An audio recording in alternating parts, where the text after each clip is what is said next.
Here we go for March 11th. How to Eat Fried Worms, Chapter 22, The 11th Worm.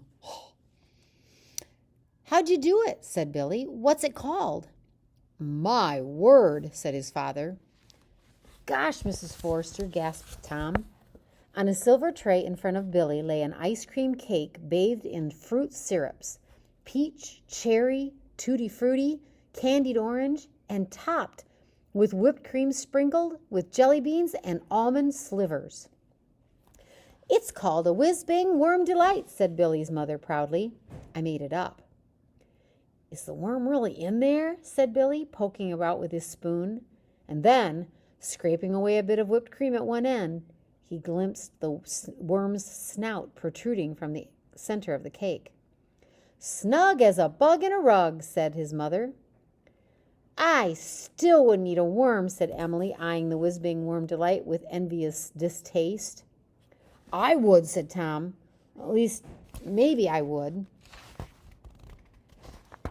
Chapter 23. It won't work. Look, said Joe, even if he remembers the worm while we're at Shea, he can't get one. Where's anyone going to find a worm at Shea's stadium?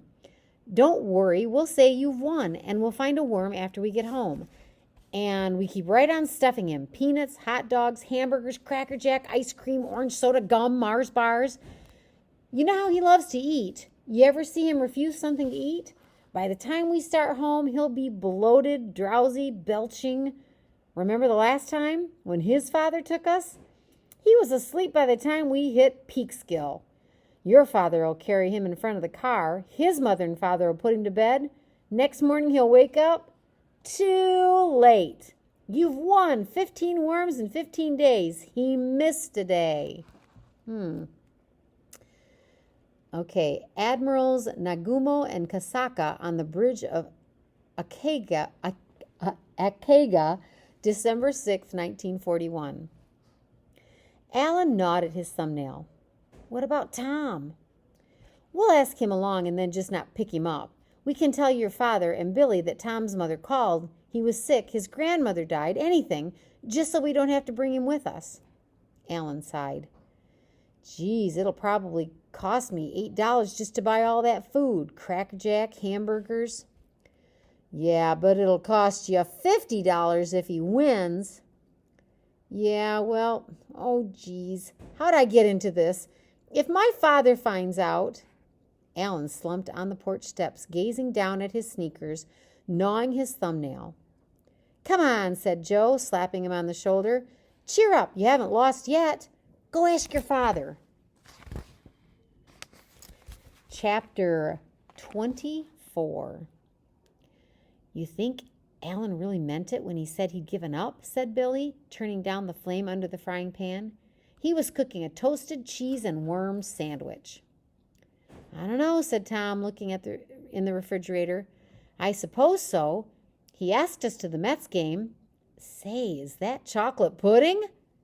Yeah, but don't take any. It's for supper. I could just scrape some off the top, and then you could tell your mother it fell out upside down on the floor by mistake while you were getting the cheese out, so you scraped the dirty part off into the garbage. Well, said Billy doubtfully. Thomas Grout, said Billy's mother, coming in from the hall. I'm surprised at you. The 12th worm. Mrs. Forrester, I wouldn't really have done it. I was just, talking. Everybody talks.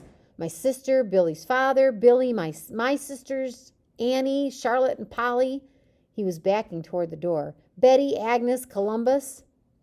I didn't know you had a sister named Columbus, Tom, said Billy's mother. Would you like some chocolate ice cream instead?